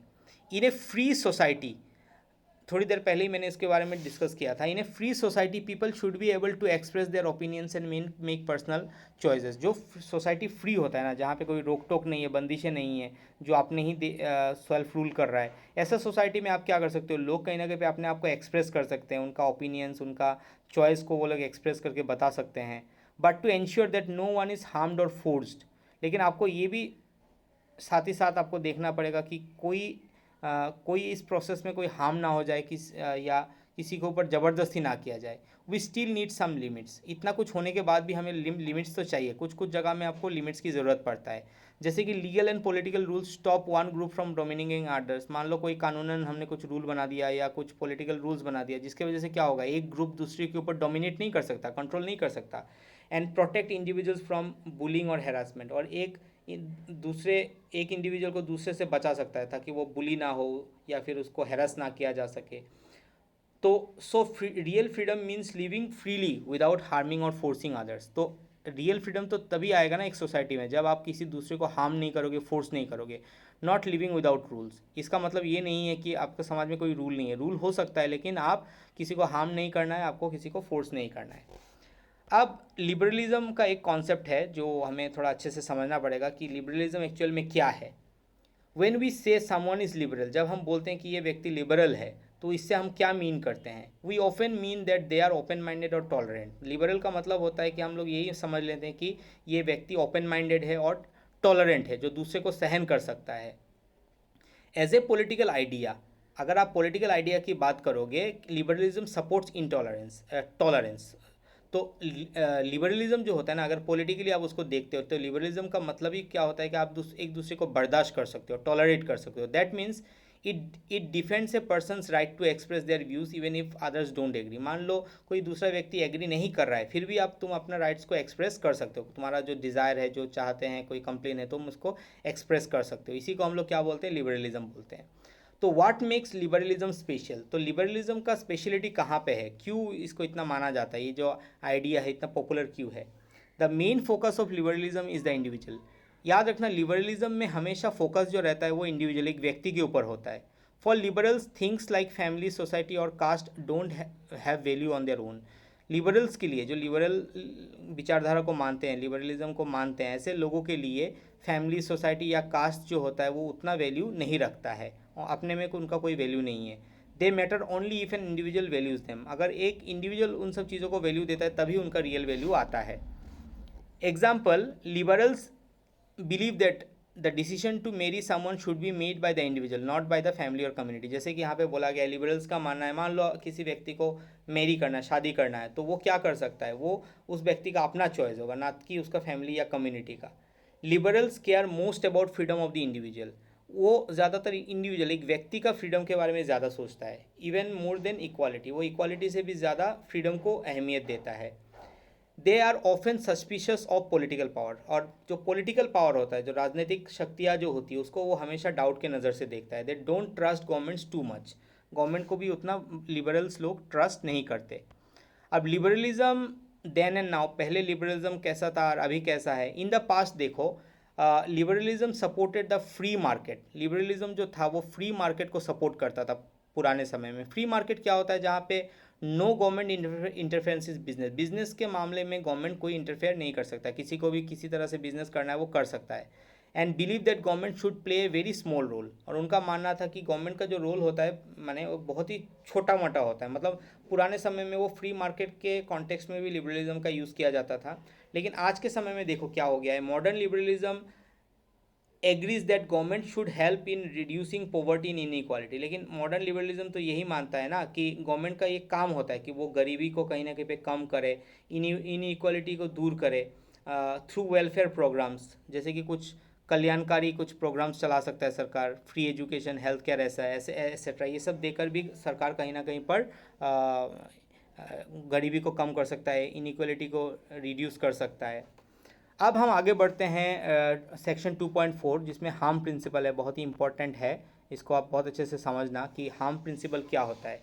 ये एक बहुत ही ब्रिटेन के एक बहुत ही फेमस फिलोसोफर थे, थिंकर थे, जिनका नाम था जॉन स्टुअर्ट मिल। तो उन्होंने said that freedom is very important. उन्होंने बोला था कि फ्रीडम बहुत इंपॉर्टेंट है, but it can be limited only in special cases. उन्होंने बोला कि फ्रीडम तो बहुत इंपॉर्टेंट होता है, लेकिन फ्रीडम में आप लिमिट तभी लगा सकते हो, कॉन्स्टेंट तभी लगा सकते हो जब कोई स्पेशल केस हो। When someone actions cause harm to others. मान लो किसी का कोई काम करने से अगर दूसरे को नुकसान पहुंच सकता है, इन दैट केस आप खाली उसके ऊपर रेस्ट्रिक्शन लगा सकते हो, कॉन्स्टेंट लगा सकते हो, नहीं तो आप उसके ऊपर कोई रेस्ट्रिक्शन नहीं लगा सकते हो। यही है हार्म प्रिंसिपल जो जॉन स्टुअर्ट मिल ने दिया था। उन्होंने बोला कि हार्म प्रिंसिपल का मतलब क्या होता है कि आप उस व्यक्ति पर रेस्ट्रिक्शन तभी लगाओगे जब उसका कोई काम की वजह से दूसरे को हार्म हो सकता है। ठीक है। He wrote in his book on liberty. उन्होंने हार्म प्रिंसिपल के बारे में उनका एक बुक है जिसका नाम है ऑन लिबर्टी, उसी में उन्होंने हार्म प्रिंसिपल के बारे में बताया है। The only reason for which people और the government can interfere with someone's freedom is self protection. बस अपने आप को प्रोटेक्ट करने के लिए ही आप दूसरे के ऊपर रेस्ट्रिक्शन लगा सकते हो, और कोई कारण नहीं है आप दूसरे के ऊपर रेस्ट्रिक्शन लगाओगे। That is to prevent harm to others. बस हार्म प्रिंसिपल में रेस्ट्रिक्शन का रोल तभी आता है जब आपका काम दूसरे को हार्म कर रहा हो। तो whose actions can be controlled. अब सवाल बनता है कि किसका एक्शन हम कंट्रोल करेंगे। Mill divides human actions into two types. Mill ने ह्यूमन एक्शन को दो हिस्सों में बांटा है। उन्होंने बोला है एक होता है सेल्फ रिगार्डिंग एक्शंस और एक होता है अदर रिगार्डिंग एक्शंस। तो सेल्फ रिगार्डिंग एक्शंस क्या होता है? These actions affect only the person doing them. कुछ कुछ काम हमारे ऐसे होते हैं जो सिर्फ हमें जो व्यक्ति उस काम को कर रहा है उसी को नुकसान करता है। इसको हम लोग बोलते हैं सेल्फ रिगार्डिंग एक्शन। जैसे कि मान लो क्या या फिर आप मान सकते हो no one not even the state should interfere. और इस तरह का जो एक्शंस होता है, सेल्फ रिगार्डिंग जो एक्शंस होता है जिसमें उस व्यक्ति केवल अपना ही नुकसान कर रहा है, दूसरे का नहीं कर रहा है, इन सब चीज़ों में कभी भी सरकार को, स्टेट को इंटरफेयर नहीं करना चाहिए। जैसे कि मान लो व्हाट यू वेयर, आप क्या पहनते हो, आप क्या खाते हो, आपका धर्म क्या है, आपका पर्सनल हैबिट्स क्या है, उसमें गवर्नमेंट क्या कर सकता है, उसमें उसका कोई रोल नहीं होना चाहिए, उसमें कोई इंटरफेरेंस नहीं होना चाहिए। It's like saying it's my life why should you care. हाँ, जैसे कि आप मान लो बोल रहे हो ये मेरा जीवन है, मैं कैसे भी जीऊँ, आप क्यों केयर करो, क्योंकि मेरा एक्शन से दूसरे को नुकसान नहीं पहुंच रहा है। तो इन दैट सेल्फ, इसको बोला जाता है सेल्फ रिगार्डिंग एक्शंस। जो काम से बस अपने आप को हार्म हो रहा है, दूसरे को नहीं हो रहा है, तो इन दैट केस आपको रेस्ट्रिक्शन उसके ऊपर नहीं लगाना चाहिए, मिल का मानना था। फिर है other restricted regarding actions. These actions affect और हार्म पीपल। अगर कोई आपका कोई एक्शन है जो दूसरे को हार्म कर रहा है या अफेक्ट कर रहा है, यहाँ पे गवर्नमेंट इंटरफेयर कर सकता है। गवर्नमेंट तभी इंटरफेयर कर सकता है जब आपका जो एक्शंस होता है वो दूसरे को नुकसान पहुंचा रहा है। जैसे कि मान लो आप दूसरे को हर्ट कर रहे हो, चोरी कर रहे हो, चोरी करने से भी दूसरे का नुकसान हो रहा है, आप कहीं ना कहीं पे हेट्रेट फैला रहे हो, गलत गलत भाषणबाजी कर रहे हो, नफरत, हेट स्पीच दे रहे हो, तो इस तरह का चीज़ें आप कर रहे हो, तो इसकी वजह से समाज में अशांति आ सकता है। तो इसको हम लोग अदर रिगार्डिंग कैटेगरीज में रखेंगे, और अदर रिगार्डिंग कैटेगरीज में ही गवर्नमेंट कभी केवल इंटरफेयर कर सकता है। जॉन स्टुअर्ट मिल का मानना था कि जो सेल्फ रिगार्डिंग एक्शन में है उसमें गवर्नमेंट इंटरफेयर नहीं कर सकता। तो when should the government interfere. अब सवाल बनता है कि गवर्नमेंट इंटरफेयर करे तो कब करे। Only when harm is serious. अब देखो अदर रिगार्डिंग एक्शन में भी गवर्नमेंट तभी इंटरफेयर करेगा जब हार्म जो होता है वो बहुत ज़्यादा सीरियस हो जाएगा। अब छोटा मोटा हार्म है उसमें गवर्नमेंट कुछ नहीं कर सकता। अगर हार्म ज़्यादा सीरियस है, जैसे कि वो ज़्यादा कहीं ना कहीं पर आपको समाज को नुकसान कर रहा है, तब जाके गवर्नमेंट इंटरफेयर करेगा। जैसे कि कुछ कुछ हार्म को उन्होंने माइनर हार्म बोला है, और उसके लिए कोई लीगल पनिशमेंट नहीं चाहिए, पुलिस बुलाने की ज़रूरत नहीं है। जैसे कि मान लो कोई एक someone place loud music in an apartment building. मान लो आप एक अपार्टमेंट में रहते हो, एक बिल्डिंग में रहते हो, तो वहाँ पे कोई ज़ोर ज़ोर से म्यूज़िक बजा रहा है, तो अब इसके लिए आप पुलिस को मत बुलाओ, सोशल डिसअप्रूवल करो। जैसे कि आप उसको कंप्लेन कर सकते हो। हाँ, जैसे कि इसके वजह से हो क्या सकता है, डिस्टर्ब्स अदर्स से स्लीप और पीस। अब पता है लाउड म्यूजिक बजाने की वजह से दूसरे का स्लीप या शांति डिस्टर्ब हो सकता है। बट ये जो हार्म है उन्होंने उसको माइनर हार्म बोला है कि ये बहुत बड़ा कोई गुनाह नहीं है। The neighbour should just complain और अवॉइड द पर्सन। हो सकता है आप उस आदमी को बॉयकॉट कर दो, सोसाइटी से उसके साथ मेल मिलाप न मत रखो, या फिर उसको पोलाइटली आप कंप्लेन करो। There is no need to call the police और टेक लीगल एक्शन। ये माइनर हार्म है उनके हिसाब से, हालांकि हार्म तो है लेकिन माइनर है, इसके लिए पुलिस मत बुलाओ। और सीरियस हार्म, अब उन्होंने बोला है कि अगर हार्म जो है वो सीरियस है उस समय में लीगल एक्शन इज़ ओके।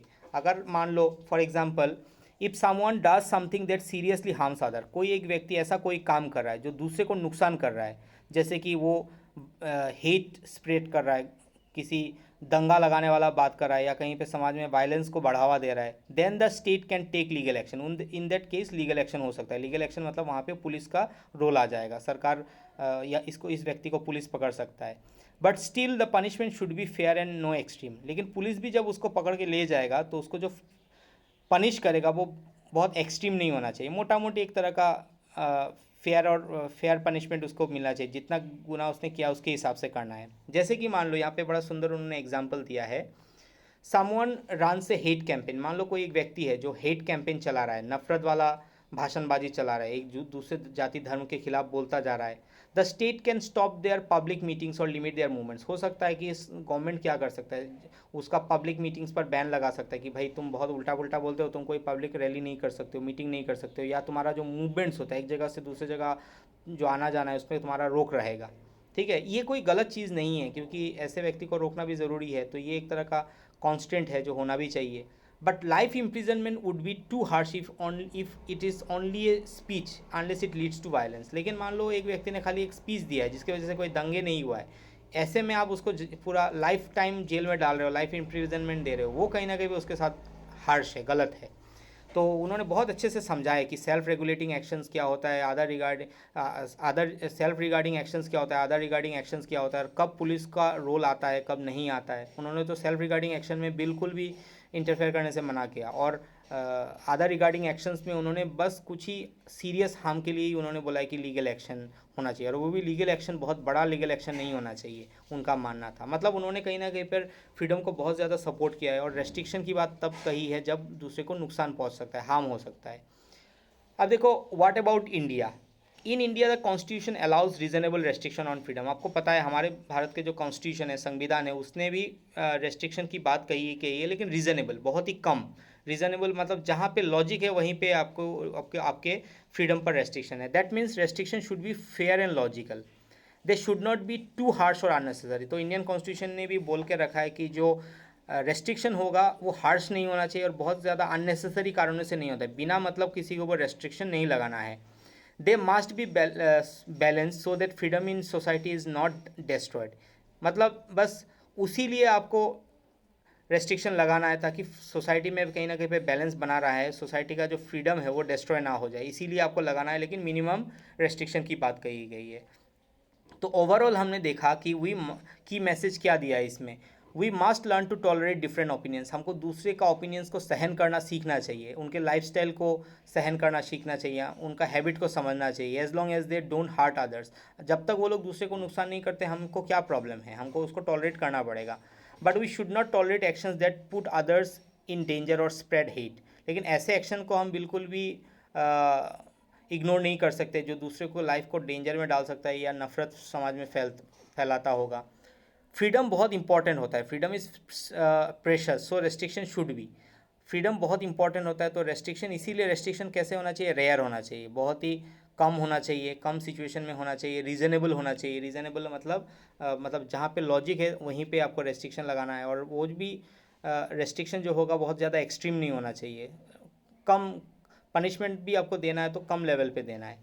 तो कंक्लूशन हमने देखा, we are free to live as we wish, हम जैसे चाहें वैसे हम जी सकते हैं, until our actions begin to harm others, जब तक ना कि हमारा जो एक्शन है वो दूसरे को नुकसान करे, that is when some reasonable limits may be needed, इसीलिए कुछ कुछ रीजनेबल लिमिट्स हमारे लिए ज़रूरत पड़ जाता है, but even then we must protect freedom as much as possible, लेकिन उसके बाद भी रेस्ट्रिक्शन लगाने के बाद भी हमको फ्रीडम को जहाँ तक हो सके उसको प्रोटेक्ट करके रखना चाहिए। अब आगे बढ़ते हैं हम लोग 2.5 नेगेटिव एंड पॉजिटिव लिबर्टी के बारे में हम समझेंगे, बहुत ही इंटरेस्टिंग पार्ट है ये। तो अब पहले समझ लो कि लिबर्टी क्या होता है। लिबर्टी मतलब फ्रीडम ही है, but freedom has two different meanings in political theory. Freedom को पॉलिटिकल थ्योरी में उसका दो अलग अलग मीनिंग निकल के आता है। एक होता है negative liberty, freedom from outside control, और एक होता है positive liberty, freedom to grow and live a meaningful life. ठीक है। नेगेटिव लिबर्टी का मतलब क्या होता है, जब आपको आपके ऊपर कोई आउटसाइड कंट्रोल नहीं होता है, बाहर से कोई आपको कंट्रोल नहीं कर रहा है। और पॉजिटिव लिबर्टी वो होता है जहाँ पे आपको उस तरह का कंडीशंस मिलते हैं, सिचुएशन मिलता है जहाँ पे आप लाइफ को एक मीनिंग दे पाओ, आप सही ढंग से आगे बढ़ पाओ। इसके बारे में हमने पहले भी थोड़ा सा पॉजिटिव नेगेटिव डायमेंशन में हमने बात किया था, तो उसको थोड़ा सा डिटेल में हम देखेंगे। नेगेटिव लिबर्टी जो होता है उसमें हमको फ्रीडम मिलता है, फ्रीडम फ्रॉम, देखो, it is the freedom from interference by others. Negative liberty में हमको आज़ादी मिलता है, फ्रीडम मिलता है कि जिसमें आपको कोई दूसरा व्यक्ति, जैसे कि गवर्नमेंट हो गया या कोई अथॉरिटी हो गया, आपके ऊपर कहीं ना कहीं पे कोई रेस्ट्रिक्शन नहीं डाल सकता, वो इंटरफेयर नहीं कर सकता। It protects a small private space, it protects a small private space where no one else can interfere. ये मतलब जो नेगेटिव लिबर्टी है वो कहीं ना कहीं पे आपका प्राइवेट स्पेस, आपके जीवन का कुछ प्राइवेट पल होता है जो ये आपका ही है, बस ये मोमेंट्स आपका ही है, उसमें गवर्नमेंट कुछ नहीं कर सकता।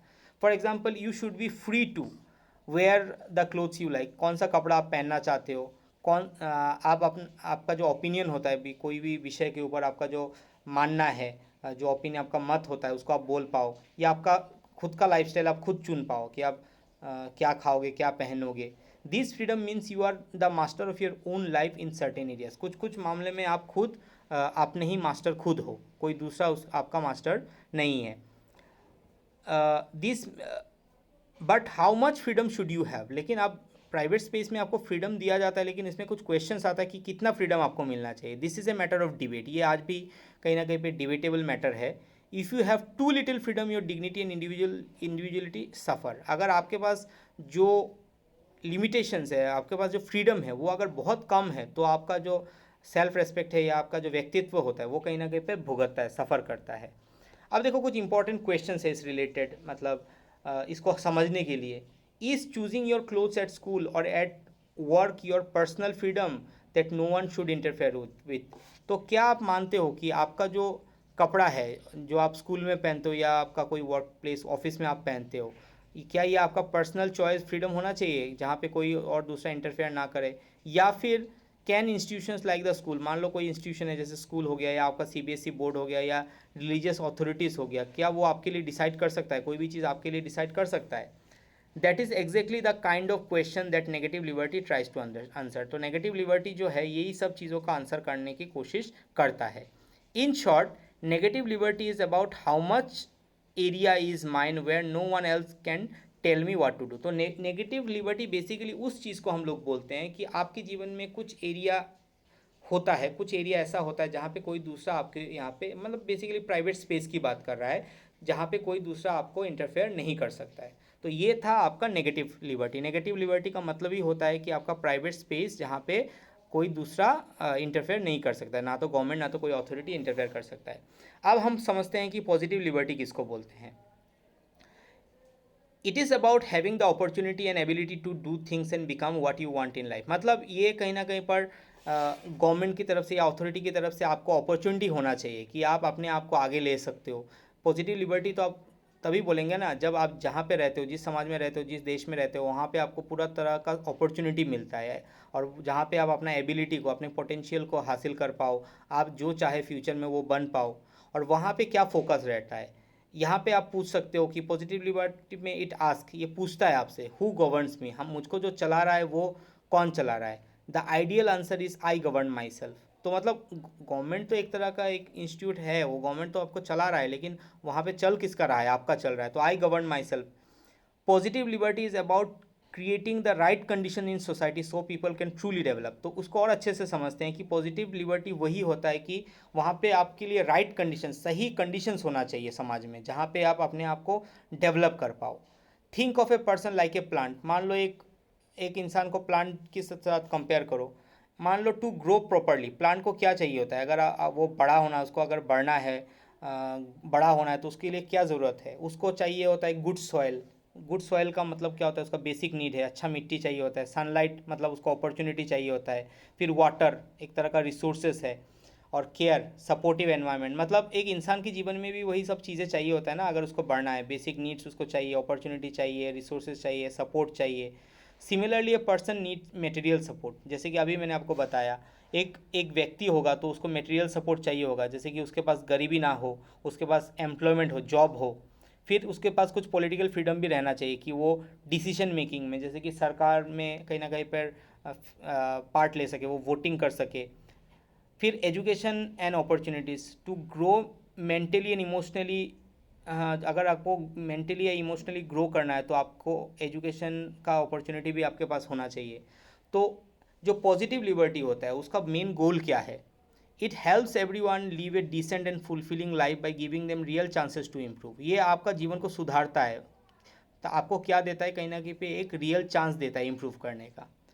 Positive liberty says you are truly free only when you live in a society that supports your development। तो पॉजिटिव लिबर्टी यही बोलता है कि आप फ्री तभी हो जब आप एक ऐसे सोसाइटी में रहते हो जो आपको सपोर्ट करता है, आपका डेवलपमेंट को सपोर्ट करता है, वो जो सोसाइटी आपको आगे ले जाने के लिए मदद करता है। अब देखो हम लोग थोड़ा सा कंपैरिजन कर लेते हैं कि नेगेटिव और पॉजिटिव लिबर्टी के बीच में। नेगेटिव लिबर्टी जो होता है, हमने समझा कि फ्रीडम फ्रॉम इंटरफेरेंस, वहाँ पे कोई इंटरफेयर नहीं कर सकता, आपके प्राइवेट स्पेस होता है। Focuses on minimum area on off personal freedom, वो एक मिनिमम एरिया को लेकर होता है। प्राइवेट स्पेस मतलब आपके जीवन का कुछ व्यक्तिगत कुछ स्पेस होता है, वो बहुत ही छोटा एरिया होता है जहाँ पे कोई इंटरफेयर नहीं कर सकता है। Does not care much about the societies condition, इसमें वो सोसाइटी के कंडीशन के बारे में ज़्यादा नहीं सोचता। You are free when left alone, जब आपको अकेला छोड़ दिया जाता है तो आप पूरी तरह से फ्री हो। Can be miss use by powerful people, हालांकि इस फ्री लिबर्टी को कभी ना कभी पावरफुल पीपल हो सकता है कि गलत तरीके से उसको मिस यूज़ कर ले। अब हम लोग समझते हैं कि पॉजिटिव लिबर्टी के साथ नेगेटिव का क्या डिफरेंस है। तो पॉजिटिव लिबर्टी में हम देखते हैं कि freedom to grow and achieve your potential, यहाँ पे आपको कहीं ना कहीं पे अपॉर्चुनिटीज़ मिलता है जहाँ पे आप अपना क्षमता को आगे लेकर जा सकते हो, आप आगे बढ़ सकते हो। और ये फोकस करता है कि गुड कंडीशंस फॉर ग्रोथ, जो मैंने बताया कि पॉजिटिव लिबर्टी में हम देखते हैं कि सोसाइटी में एक अच्छा कंडीशंस होना चाहिए, सुविधाएं होनी चाहिए जहाँ पे आप ग्रो कर पाओ। Cares deeply about improving society, ये बहुत ज़्यादा सोचता है कि सोसाइटी को कैसे इम्प्रूव किया जाए। You are free when enabled and empowered, जब आपको खुद सक्षम बनाया जाएगा, आपके ऊपर खुद पावर दिया जाएगा, तभी ना आप आगे बढ़ सकते हो। तो पॉजिटिव लिबर्टी वही चीज़ करता है कि आपको सक्षम बनाता है, आपको अथॉरिटी की तरफ से कुछ फैसिलिटीज़ मिलता है। Can also be misuse to justify control over people, लेकिन ये भी देखा गया है कि कभी कभी पॉजिटिव लिबर्टी का भी गलत कभी कभी मिस यूज़ भी होता है, क्योंकि दूसरे लोग अपना कंट्रोल को जस्टिफाई करने के लिए भी इसका मिस यूज़ कर सकते हैं। तो आपको सावधान रहना पड़ेगा, कॉशियस रहना पड़ेगा। Sometimes rulers use positive liberty as an excuse to control people, कभी कभी रूलर्स जो होते हैं वो पॉजिटिव लिबर्टी को कहीं ना कहीं पे एक तरह का एक्सक्यूज़ के हिसाब से यूज़ कर लेते हैं, ताकि इसके इसके नाम से दूसरे को कंट्रोल कर लेते हैं। Saying it is for their own good, और बोलते हैं कि यह तो आप आपके अच्छे के लिए ही कर रहे हैं, हम लोग जो भी कर रहे हैं। So both types of liberty must balance each other, तो दोनों ही लिबर्टी एक दूसरे को बैलेंस करना बहुत ज़्यादा ज़रूरी होता है।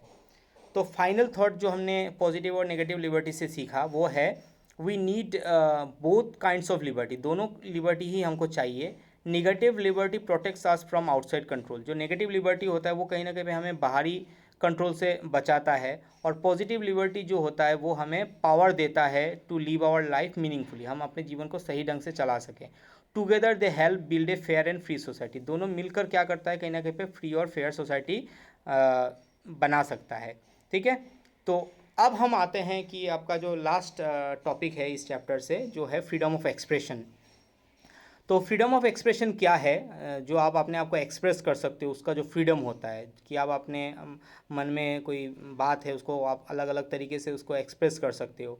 For example one of the most basic and important freedoms that every one should have is the freedom of expression. हम सबके पास ये फ्रीडम ऑफ एक्सप्रेशन होना चाहिए, एक बहुत ही बेसिक फ्रीडम है freedom of expression. It means we should be allowed to say. इसका मतलब क्या होता है फ्रीडम ऑफ एक्सप्रेशन का, कि हमें वो अधिकार हो, कि हमें हमें अलाउड हो कि हम जो सही लगता है वो बोल पाएँ, लिख सकें या दिखा सकें, या अपने थॉट्स को एक्सप्रेस कर पाएँ, आइडियाज़ को या फीलिंग्स को फ्रीली बिना किसी के इंटरफेरेंस के हम दूसरे के साथ शेयर कर पाएँ, स्पेशली द गवर्नमेंट और पावरफुल ग्रुप्स, ताकि गवर्नमेंट या पावरफुल ग्रुप्स हमारे ऊपर इंटरफेयर ना कर पाए। तो फ्रीडम ऑफ एक्सप्रेशन, अपने आप को एक्सप्रेस कर सको। तो why is freedom of expression important? इसको फेमस थिंकर थे जॉन स्टुअर्ट मिल, उनके बारे में मैं फ्रीडम ऑफ एक्सप्रेशन और डिटेल में भी डिस्कस करूंगा, लेकिन यहाँ पे आप देख लो कि the famous political thinker John Stuart Mill, J S. Mill, gave strong reasons why we should not restrict this freedom. उन्होंने बोला है कि ये जो फ्रीडम ऑफ एक्सप्रेशन है उसको किसी भी हाल में हमें रेस्ट्रिक्ट नहीं करना चाहिए, क्योंकि it helps in the free exchange of idea. ये हमें आइडिया आराम से बिना कोई रोक रुकावट हमें आइडिया को एक्सप्रेस करने में मदद करता है। हमारा अंदर जो भी चल रहा है वो हम दूसरे को बता पाएंगे। It allows people to speak against wrongs and bring about positive change. ये हमें अलाउ करता है कि लोग अपना जो जो सोसाइटी में गलत हो रहा है इसको वो बोल पाएँ, और इसकी वजह से कहीं ना कहीं में सोसाइटी में अच्छा बदलाव भी आ सकता है। Even if you disagree with someone's opinion, they still have the right to say it. अगर मान लो हो सकता है कोई आदमी कुछ एक्सप्रेस कर रहा हो जिसको गवर्नमेंट को पसंद नहीं है या आपको पसंद नहीं आ रहा है, लेकिन फिर भी उसको आपको अलाउ करना चाहिए, क्योंकि ये उसका राइट है कि वो अपने आप को एक्सप्रेस कर सके। अब मान लो और एक फेमस फिलोसोफर थे जिनका नाम था वोल्टेयर। उन्होंने क्या बोला है देखो, I disapprove of what you say but I will defend to death your right to say it. मतलब उन्होंने बोला है कि we must protect everyone's right to speak. हमें ये प्रोटेक्ट करना चाहिए, कोई भी इंसान अगर कुछ बोलना चाहता है तो हमें उसको ज़रूर बोलने देना चाहिए। Even if you don't like what they से, हो सकता है उसकी बातों से हम लोग सहमत ना हो, हम पसंद ना करते हो, लेकिन उसको हमें रोकना नहीं है। उसको अपना जो उसके पास जो राइट है बोलने का वो उसको हमें अलाउ करना चाहिए। ये राइट टू स्पीक को हमें प्रोटेक्ट करना चाहिए, ये वोल्टेयर का कहना था।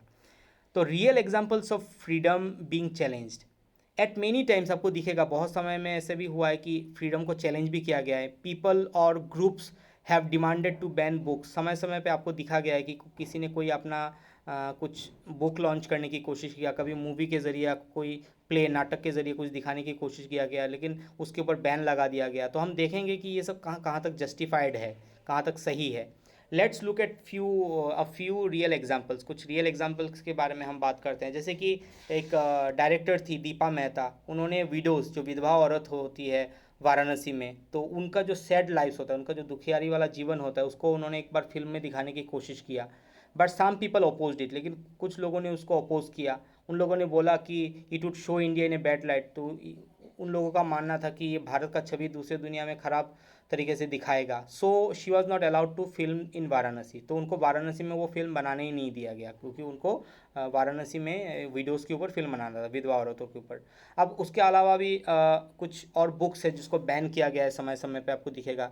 रामायण रिटोल्ड, रामायण को दूसरी तरह से रिटोल्ड किया गया, दोबारा से बोला गया बाय ओबरे मैनन। ओबरे मैनन ने कहीं ना कहीं पर रामायण को फिर से अपने ढंग से बोलने की कोशिश किया, तो उसमें भी कुछ लोगों को लगा कि ये सही नहीं है, तो ये बुक को बैन किया गया। फिर ये बहुत ही फेमस बुक है Satanic Verses by Salman Rushdie, Satanic Verses को भी बैन कर दिया गया। तो ये जो दोनों बुक्स मैं बात कर रहा हूँ, सम कुछ लोगों के लिए ये सब बुक ऑफेंसिव थे, गलत थे, ये पाप था उनके लिए।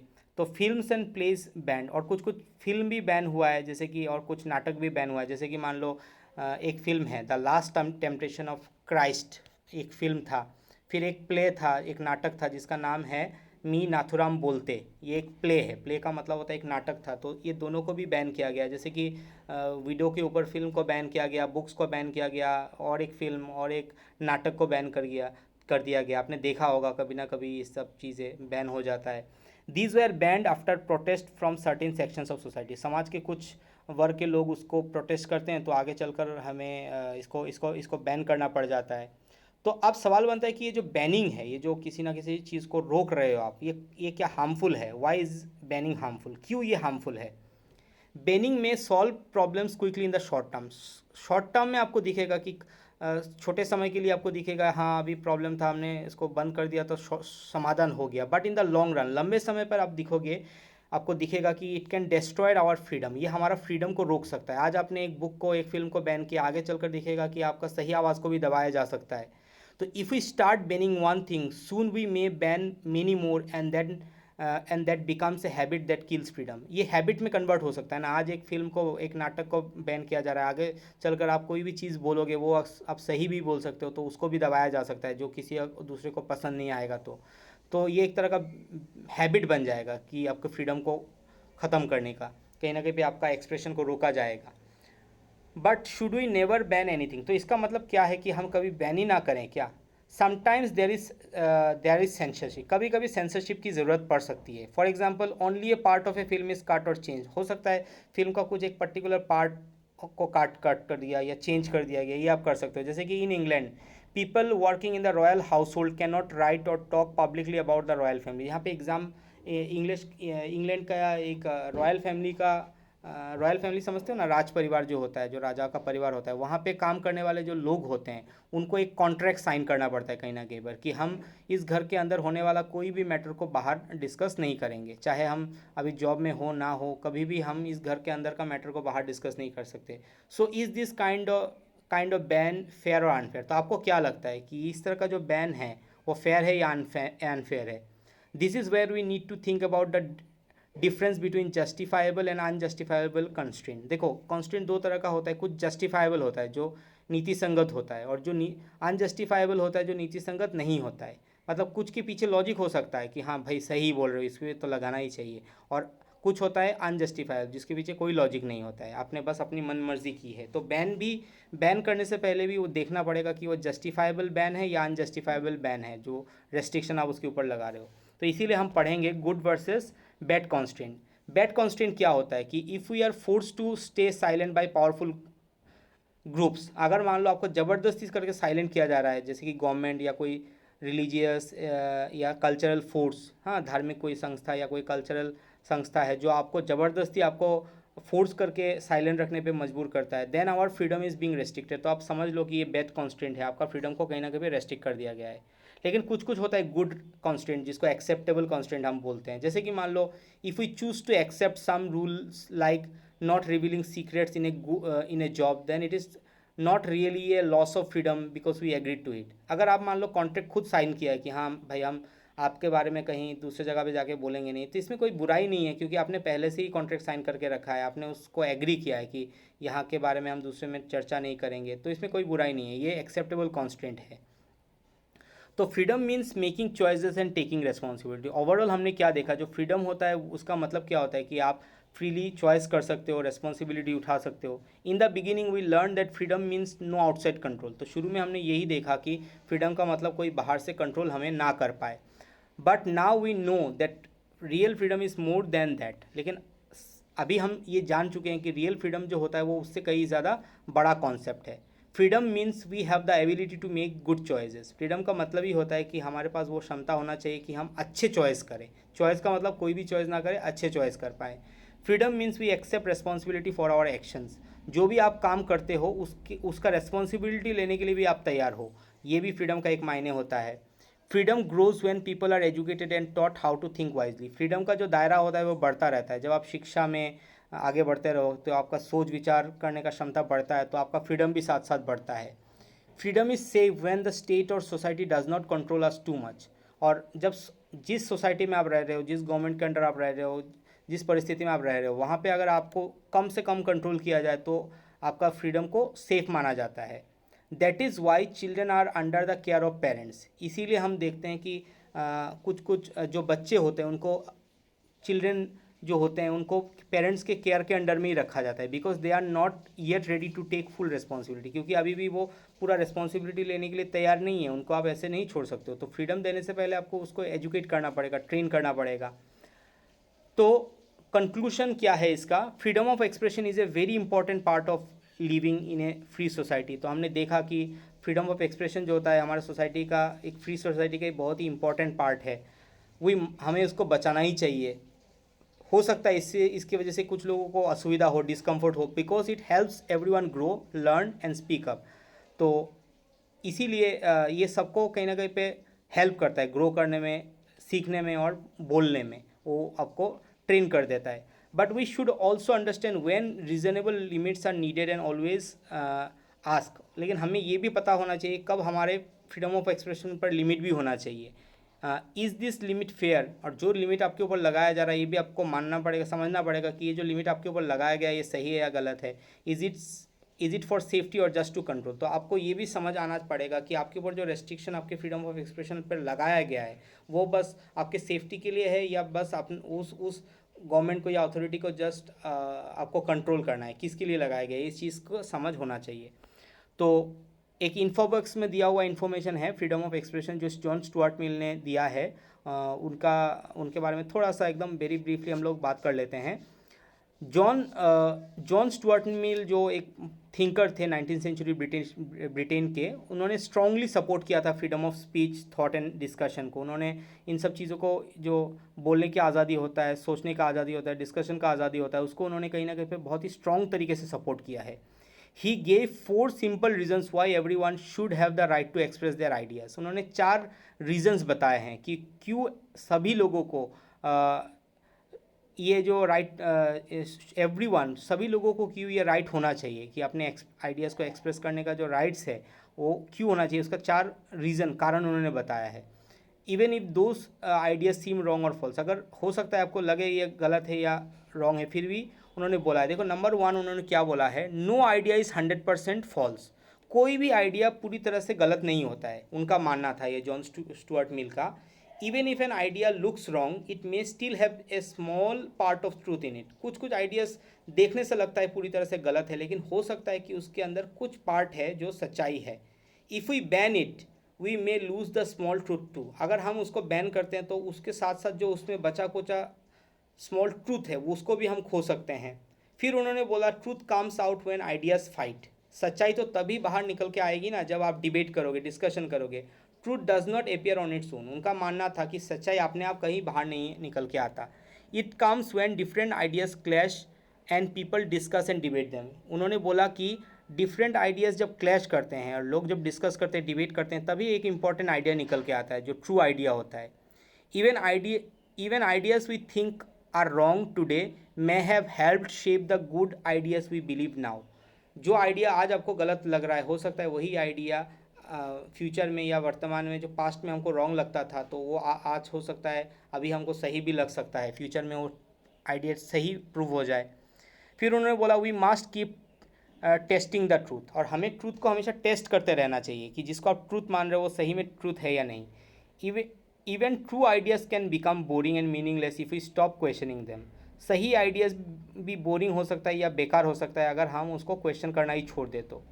When we listen to opposite views, we make sure that truth is still strong and meaningful. जब हम दूसरे opposite views को भी सुनते हैं तो हम उसको इंश्योर करते हैं कि जो ट्रूथ है अभी भी स्ट्रॉन्ग है और मीनिंगफुल है। और 4th रीज़न उन्होंने दिया था, today's false idea may be tomorrow's truth. आज जिसको आप रॉन्ग बोल रहे हो, जब मैंने अभी भी डिस्कस किया है कि today's false idea may be tomorrow's truth. आज का गलत आइडिया फ्यूचर का सही आइडिया हो सकता है। जैसे कि history shows us that some ideas once brought to be wrong were later proven right। बहुत सारे ऐसे आइडियाज़ थे जो पहले गलत माना गया लेकिन फ्यूचर में उसको एक्सेप्ट कर लिया गया।